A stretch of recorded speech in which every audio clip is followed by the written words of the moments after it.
All right, let's dive into a really cool, kind of revolutionary idea in science today. What if the next huge breakthrough doesn't come from us changing nature, but from actually listening to it? I know, it sounds a little bit like science fiction, right? But just think about it for a second. What if this massive, invisible world of microbes all around us is, well, talking? Constantly sending out signals, waiting for answers that we just haven't had the ears to hear until now. For decades, our whole approach has been about rewriting the code of life itself. But this idea, it's a total shift in thinking. It says the secret to unlocking nature's pharmacy isn't about, forcing the lock with a crowbar. It's about finding the right key by listening to the conversations that are already going on. Okay, so to really get our heads around this, we first need to talk about the incredible, and I mean incredible, untapped potential of the microbial world. Think of it as a world of silent, microscopic factories. It's kind of wild when you think about it. Every single bacterium, every fungus, it's basically a tiny chemical factory. And its DNA holds the blueprints, the actual recipes for making all sorts of amazing molecules. We're talking stuff that could become new medicines, new flavors, even new materials. But here's the catch. Most of these recipes, which scientists call silent biosynthetic gene clusters, or BGCs for short, they're switched off. They're totally dormant. It's like we've found this massive library filled with priceless knowledge, but almost all the books are locked shut. We know the secrets are in there, we just can't get to them. So for years, our main strategy has been trying to, well, force those locked books open.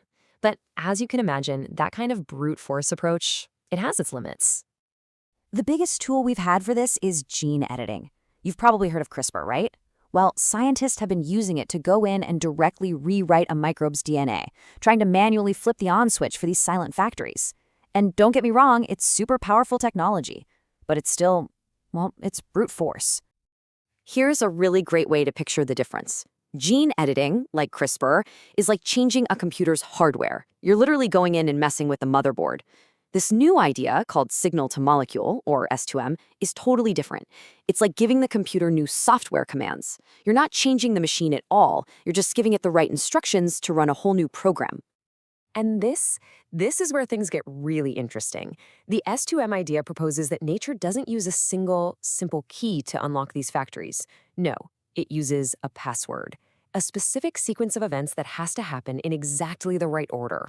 So instead of just one chemical signal telling the microbe what to do, what if it's more like a conversation? A whole series of clues from the environment that, only when they show up in the right order, tell the microbe, okay, it's time to get to work. Let me give you an example. Okay, so first, it starts with a very specific trigger. Picture an ant just walking by. It leaves behind a tiny trace of formic acid, which causes a sudden drop in the pH of the soil around it. Boom, that's signal number one. The conversation has started. Then, maybe the wind kicks up a little puff of dust. And this isn't just any old dust. It's carrying specific minerals, like iron and silicon. That's the second part of the message. And get this, it has to come after that pH drop. The order here is absolutely critical. And finally, to complete the whole sequence, a nearby fungus releases a very specific airborne chemical, basically a distinct smell. That's the last piece of the password. So you have the pH drop, then the mineral dust, then the fungal scent, all in that order. And that right there, that's the core idea. It's called an ecological opcode. That's the fancy scientific term for this password we've been talking about.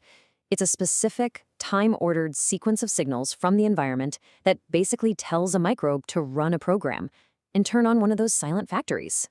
So, okay, if these opcodes are out there, how in the world do we find them and then actually use them? Well, that's exactly what the signal-to-molecule pipeline is all about. It's basically a three-step process. Step one, capture. You've got to record the conversation happening in nature. The idea is to use this special field-to-chip device to go out and record all those super faint signals, the pH changes, the dust, the smells. Step two, analyze. You take all that data, and the number of possible combinations is just insane. So you use AI to hunt for the patterns, to find the secret passwords, the opcodes. And then, step three, the really cool part, replay. You take that exact password and you play it back to microbes in the lab to see what amazing new chemistry they unlock. No, I've got to say, capturing these signals is really, really hard. They're incredibly faint, they're fragile. That's why the technology for this has to be so precise.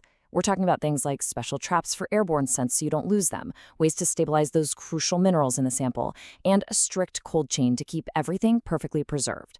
The whole goal is to capture that natural conversation with almost perfect accuracy. That analysis part is where the AI really shines. Look, you can't just test every single possible combination of signals. It would literally take forever. So instead, you use a type of AI, something like Bayesian optimization, that acts like a really smart producer. It looks at the data, makes an educated guess about what the password might be, you run the experiment, and then it learns from that result to make an even better guess the next time. It's a way to super quickly narrow down all the possibilities and find the real password. So what's the big deal? What's the payoff for all this work? Well, if we can actually learn how to translate these ecological opcodes, the potential applications are just huge. I mean, this opens up a completely new way to discover important molecules. We could find brand new antibiotics to fight off dangerous superbugs. We could discover totally unique scents for perfumes or new flavor compounds for our food. This could even lead to advanced biomaterials, things like new plastics or pigments we've never seen before. When you really think about it, this is a massive shift in how we see things. For so long, our approach has been to try and force nature to do what we want by rewriting its code. This new way, it's more like a partnership. It's about us finally stopping, shouting orders and instead just listening to the conversation that's been going on this whole time. And that just leaves you with a pretty amazing thought, doesn't it? I mean, we've been talking about the signals between ants and dust and fungi, but what other conversations are happening out there right now? What secrets are locked away in the chemical signals of a coral reef or in the wild environment around a deep-sea volcanic vent? Heck, what opcodes are floating through the air of a busy city street? It seems like the future of discovery might just depend on how well we finally learn to listen.